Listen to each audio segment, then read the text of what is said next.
Hi, I'm Joseph Reuter with Foss Swim School, and it's May.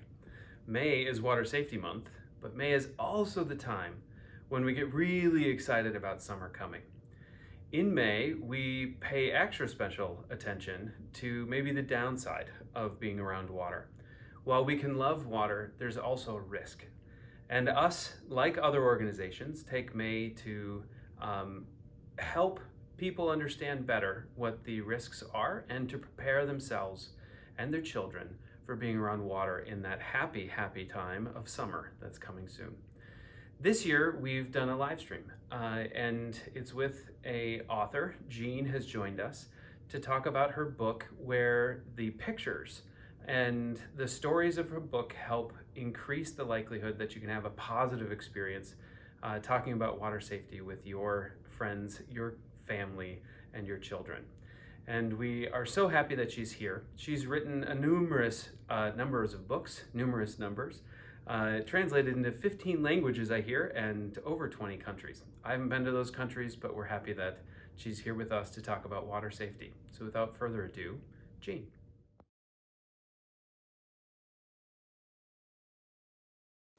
Hi everyone, I'm Jeannie Pendziwol. I am the author of a series of safety books for children published by Kids Can Press. I'm really pleased to be here with you today on invitation of Foss Swim School to kick off Water Safety Month and to share with you my book about water safety for children called A Treasure at Sea for Dragon and Me, Water Safety for Kids and Dragons. I thought we would start off the session today by reading the book. So if you want to settle in, imagine yourself on a sunny, warm beach, and we'll go on a little adventure with the dragon and the child in the story, and maybe have even a little bit of a treasure hunt. Once we've read the story, we'll come back and I'll answer the questions that you have about teaching water safety to children, using books as a tool for teaching water safety, and we can just have a conversation about how to speak to kids about being safe in a number of different environments, in particular water safety. So let's start off and go on an adventure with the dragon in A Treasure at Sea for Dragon and Me, Water Safety for Kids and Dragons. A Treasure at Sea for Dragon and Me, Water Safety for Kids and Dragons. This book was written by Jeannie Pendziwol and illustrated by Martine Garbeau, published by Kids Can Press. One hot summer day at the end of last week, my good friend the dragon came up from the creek. Dad waved at the dragon, then leaned down to say, "Let's pack up a picnic and go to the bay." "I can swim," I told Dragon as Dad went to pack. "I've had lessons." "Can you swim?" He nodded yes back. We put on our swimsuits, our sunscreen and hats, and packed my red wagon with towels and mats. With shovels and pails, the dragon's bear too, and my nifty spyglass, we'd have oodles to do. When we got to the beach, we took shovels in hand and raced off together to build in the sand a castle with turrets, a dungeon and moat, a sea monster, shark, and a four-masted boat.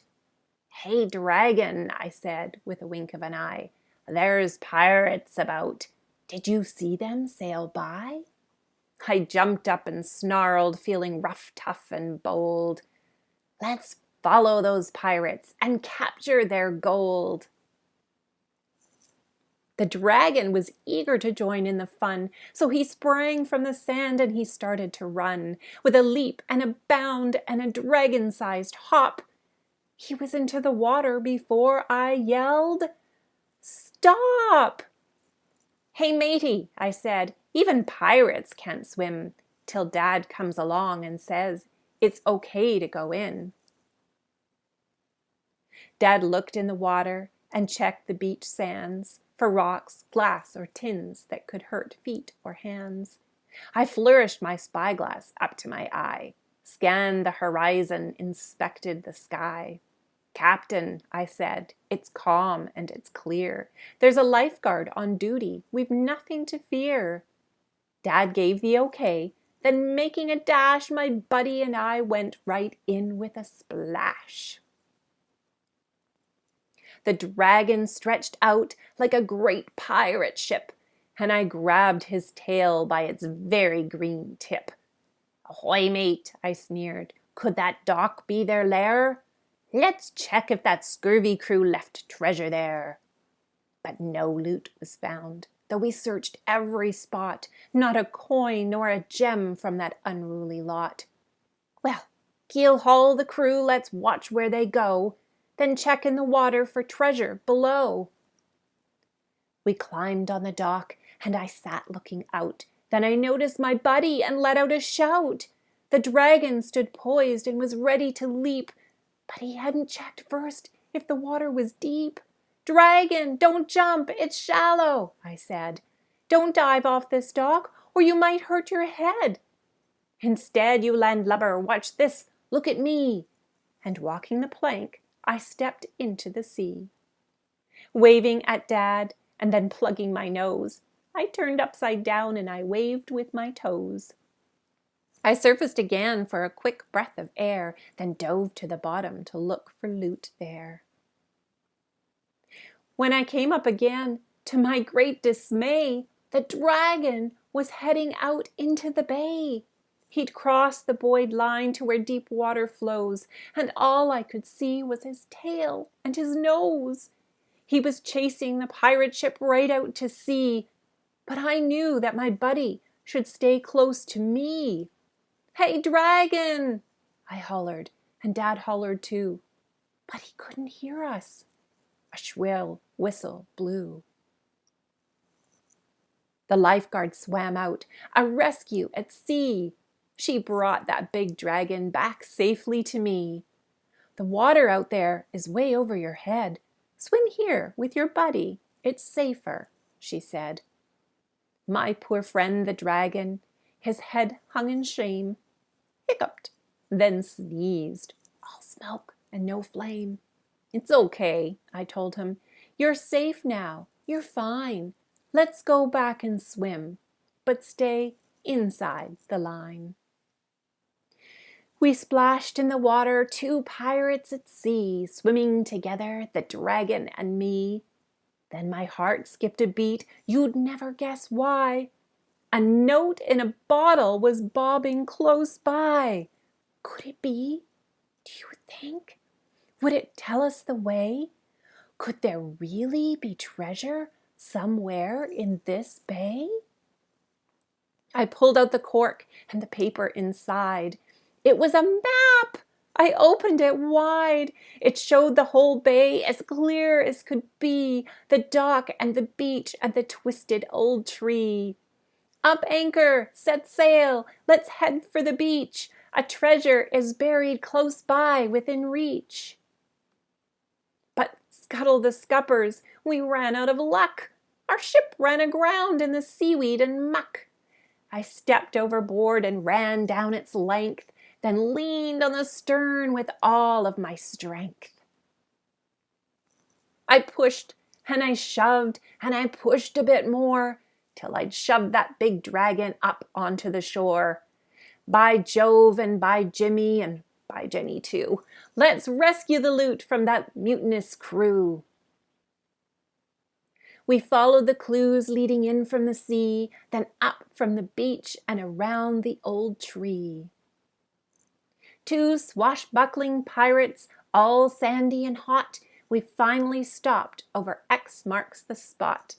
A treasure of crackers, cheese, and cold meat, lemonade, pears, and a sweet chocolate treat.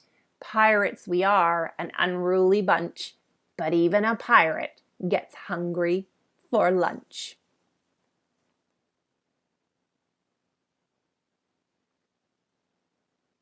Now that we've had an adventure with the dragon going to the beach, let's learn the dragon's water safety rhyme so the next time you go swimming, whether that's at a pool or a beach on a lake or at the sea, you'll know what to do. Stop! It's exciting to go for a swim, but But think of these rules before you get in. Look, is a grown-up close by and in sight? Is the water calm and the weather all right? Read all warning signs. What do they say? Is there anything sharp that might be in your way? Before you dive in, is it deep down below? Listen to lifeguards and always go slow. If you've got the okay, it's time to get in. Take your buddy along and be safe when you swim. Welcome back, everyone. I hope you enjoyed this story. Wasn't that a fun little adventure to take? And the dragon and the child in the story learned lots of important safety lessons about being safe around the water. So, what were some of the lessons that they learned? Can you remember? Maybe we can take a look at the story. First of all, when they got to the beach, they did some important sun-safe things, like they put on some sunscreen and they put on some sun hats, and that helps to prevent them from getting burnt and maybe getting heat exhaustion. So that was a great first thing to do. But what happened here? The dragon forgot to stop before getting into the water to check and make sure that it was okay to go in. Remember that you can never go into water anywhere unless you've got an adult's permission and somebody looking after you, making sure that you're going to be okay and being there to help if something goes wrong. It's also really important to swim with a buddy. Wasn't it great that the dragon and child got to be buddies? Who would be your favorite buddy to go swimming with? Maybe you could write that in the comments below. Is your favorite buddy a friend or your cousin? Or maybe you have a favorite imaginary buddy like a dragon or a unicorn.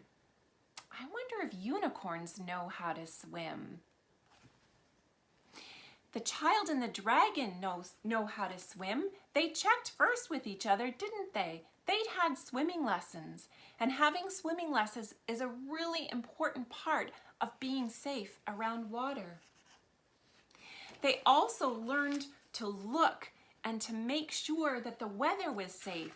You can see in this picture that the child is using their spyglass to look, and they checked the water to make sure there were no sharp objects in the sand, and they checked to make sure that the weather was safe too.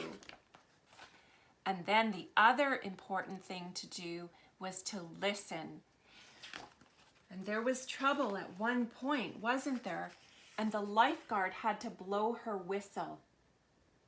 It's important to listen to those safety, the important safetiness of a whistle. If you're ever in doubt, get out of the water and find out when it's safe and make sure it's safe before going back in. I'm glad the dragon ended up safely out of the water and went on to have a nice treasure hunt with the child on the beach. Maybe you could plan a treasure hunt for the next time you're at the beach as well. So the important things that the dragon learned was stop, look, and listen. Really important rules around the water. But some of the most important safety lessons are for the grown-ups. Remember always to stay alert when there's a child in your care around the water. And also remember that water wings and life jackets or personal flotation devices are not a substitute for supervision. So just be vigilant with your children. So we're going to go on and answer some questions that the grown-ups have about talking to kids about water safety, and a little bit about fire safety, because the first book in this series was about fire safety. But first, I want to wish all of you a very safe and happy summer, and we're going to continue on with some questions for the grown-ups. Stay safe, everyone.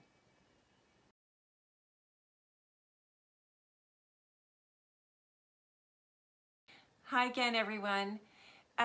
This is just an opportunity now for me to talk to the grown-ups and to the parents, adults, guardians, daycare providers, educators in the group who are interested in talking or how to talk to kids about safety. So I wanted to give you a little bit of a background on why I wrote this book. This book is actually one in a series of 4 books that have been published by Kids Can Press. And the first book in the series is called No Dragons for Tea, Fire Safety for Kids and Dragons, which was followed by A Treasure at Sea for Dragon and Me, and then The Tale of Sir Dragon, which is dealing with bullies for kids and dragons. And then the final book in this series is Once Upon a Dragon, Stranger Safety for Kids and Dragons. So the reason I wrote the first book in the series, No Dragons for Tea, Fire Safety for Kids and Dragons, was because my own daughter experienced a bit of a traumatic event that had to deal with fire and fire safety. So she was in grade 1 at the time and attending a brand new school. It had just been recently constructed. It was the first year that the school had been opened.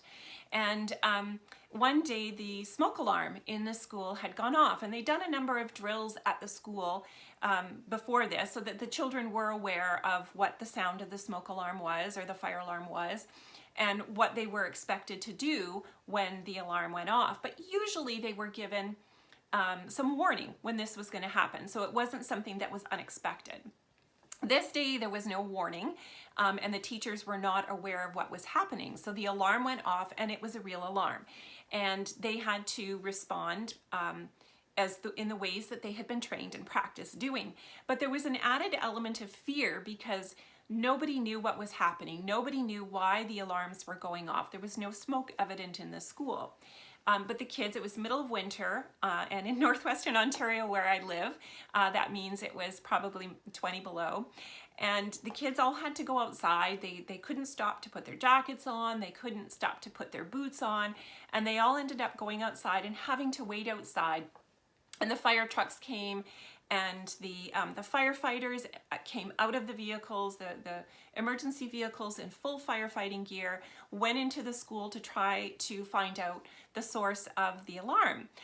Fortunately, there was not a fire in the school. There was actually a frozen pipe in the school that had burst and set off the alarm.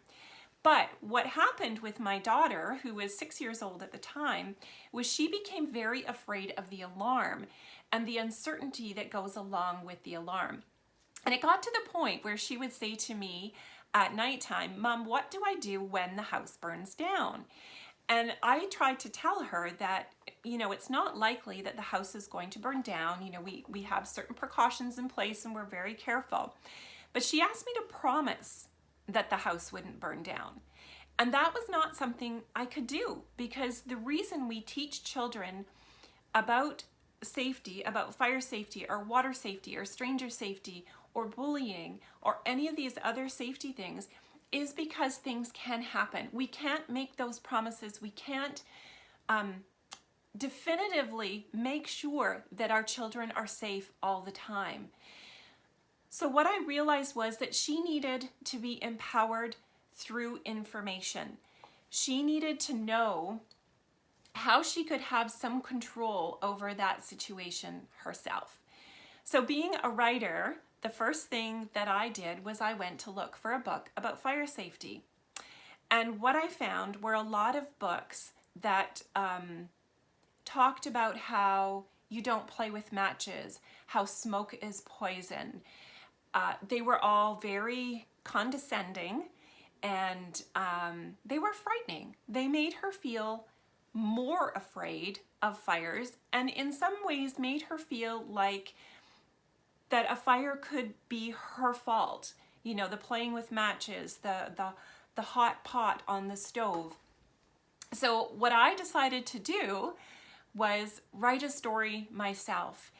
And I was very intentional in how I wrote this by creating a character, the dragon. I've got a funny light on the screen here. I created the dragon as an imaginary character who was in many ways bumbling. He did the wrong things, and he continues to do the wrong things throughout the book, so that the child can learn and teach the dragon the right things to do in each of those situations. So we don't typically have dragons over for tea. They're imaginary character. And this was a perfect character because for the first book in this series, the dragon sneezes, and of course dragons breathe fire and causes the fire to happen. So it wasn't an intentional fire, it was accidental. And through the process of the fire, the child and the dragon learn what to do in an emergency situation. So that was what inspired me to write the first book in the series, was my own child's experience. And I was assisted, I had some wonderful resources in the fire emergency response community here where I live in Thunder Bay, who walked me along that process, who took my scared child, took her onto the fire truck, showed her all the equipment that firefighters used. And I recognized that information empowered her, and it gave her that confidence that she now knew what to do in an emergency situation.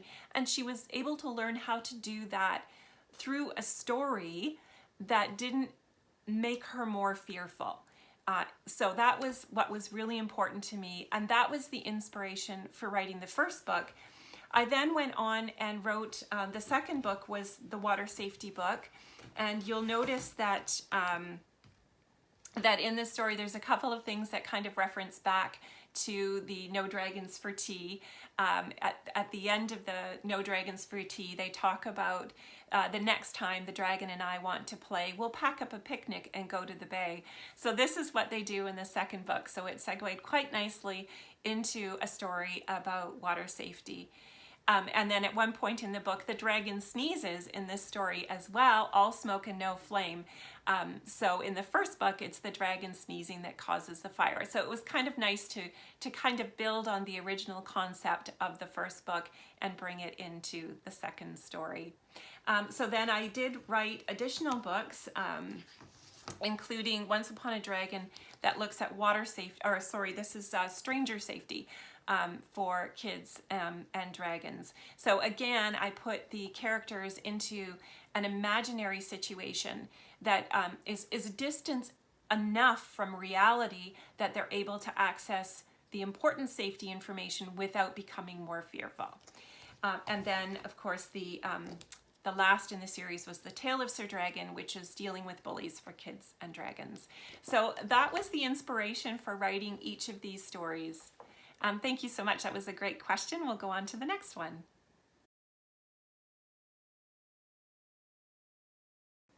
So the second question is, why is water safety so important? It's been a number of years since I've written this book, and at the time I had information through an organization called Risk Watch, which was developing resources for keeping children safe. I also had great resources in working with lifeguards and developing the information that's contained in the back of the book. So there is an important safety information section in the back of the book that kind of walks through different conversation points that can be used to talk with children about water safety. But I just looked up some statistics, and from what I could find, and perhaps Foss Swim School can verify some of these numbers, they probably have access to better numbers than I do, that accidental drowning is the leading cause of death in children between 1 and 4 years of age. So that's an alarming statistic, and it's a preventable cause of death. And I've always felt that education is a way of helping to allay any kind causes of morbidity or mortality, preventing injury and preventing death in children. So that information is really important for the children, but it's also really important for parents and guardians. So having ways of communicating water safety, of making sure that children have swimming lessons, that they have access to education, to feel comfortable and safe around water, but also the supervision aspect of it and the education of parents and guardians, and making sure that children are safe around any water, whether that's bathtub water, pool water, beaches, fast flowing water of rivers in the springtime, creeks, thin ice over lakes or waterways like we've got some ravines in the city here that get frozen over. So awareness is really, really important, and drowning is a preventable cause of death, and a huge way to work towards reducing those numbers and keeping our children safer is by providing appropriate education, by empowering children with that information, and making sure that as adults and guardians and parents or educators who are responsible for children, that we're alert, that we're aware. Accidents do happen, but we can do our best to mitigate those, to make sure that the risks are much lower. And there's various ways we can do that. So water safety is just an important way to keep our children safe.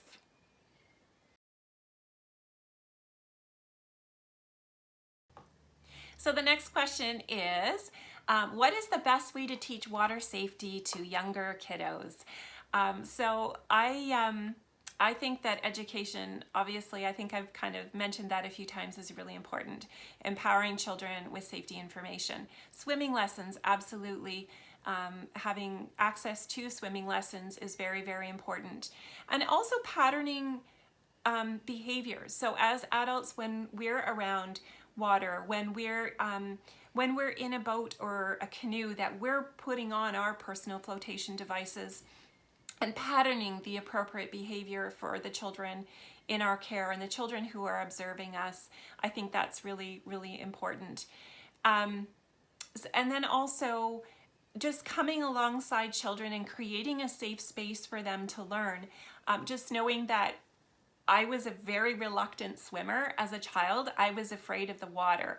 So having a safe space created for me where I could become more comfortable with water and feel confident and feel protected when I was around water was really important for me as a child.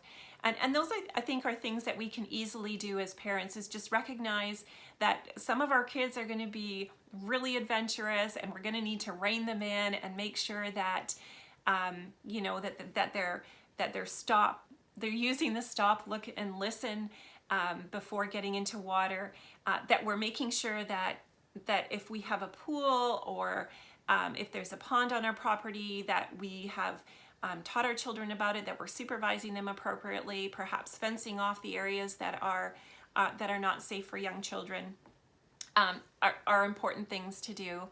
And then also making sure that we're empowering our children by educating them and talking to them about water safety, and not doing it in a way that can make them feel in some way that they are bad or misbehaving, or that they are in some way at fault. We need to affirm them as we're empowering them. And I think that just goes a long way towards giving them the confidence to make the appropriate decisions for themselves that help to keep themselves safe.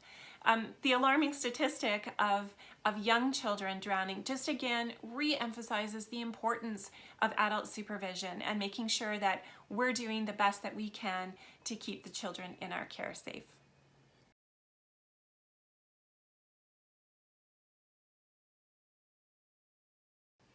So the last question is, do I have any tips or tricks to share about using books like mine for teaching safety? There are a number of books available that can be used to teach safety, and I think, as I mentioned before, my goal in writing these books was to create a way of having a conversation with children about safety that was entertaining. They're fun stories to read, they're engaging, and they're accessible. They need to be written and presented in a way that a very young child can access the information in the book. I also think that stories are such a great way to teach, and we've known that for millennia. We've been teaching children about safety for thousands of years through stories, whether that's the oral tradition or a more contemporary illustrated picture book that talks about how to stay safe.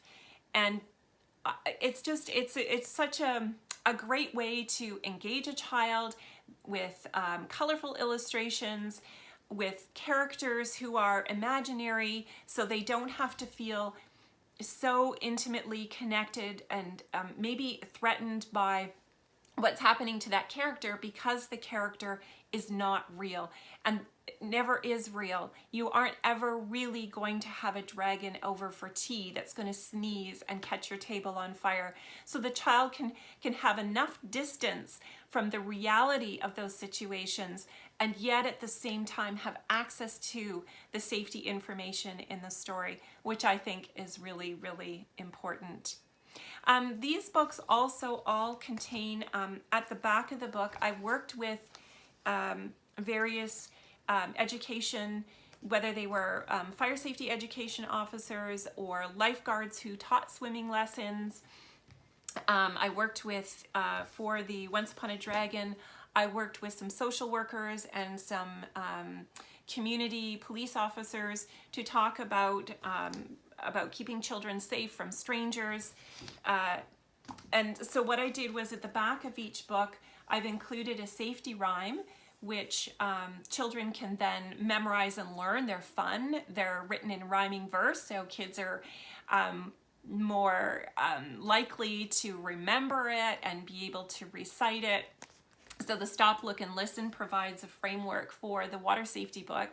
And then there's a lot of other information that can just, it's kind of difficult to see. I'm not sure if it can be seen here. There we go. So there's a lot of other information here that provides talking points. So as a parent, guardian, or educator, you can use this as a jumping off place for starting conversations to continue talking about what may be specific to your situation or your child's situation, so that they can take the concepts that are presented in the story and adapt them and make them relevant to their life and to what's happening in their home or in their school, or maybe it's at a summer camp, and you can talk about what is specific to their situation. So yeah, I just think that books are always a great way to initiate conversations with children and to talk about difficult subjects in a way that's entertaining, engaging, and accessible.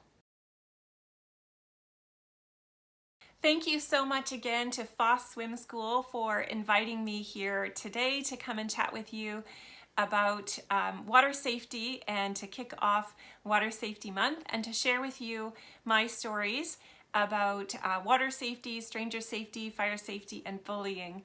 So I'm wishing all of you a very safe and happy summer. I will come back and monitor the comment section in this video. I know it'll be archived for a bit. So if you have any questions, I would be happy to answer more questions, and look forward to hearing from you. So take care, and thank you so much for your time, and happy summer. We thank you for joining us as we're preparing for summer in May, this Water Safety Month. Again, like I said at the beginning, we've been doing this for a while, and one of the things that we learned a couple years ago is a phrase that we use around our facilities and in our training of our staff, and that's that kids like to return to that last place of fun. So while that's happening, let's be as safe as we can this year. We have more tools available on our website. Please head on over there. I don't know where it is. And click on those resources. And we're so happy that you've joined us today. And thank you, Jean, for sharing your book, your insights, and your awareness of water safety with us all.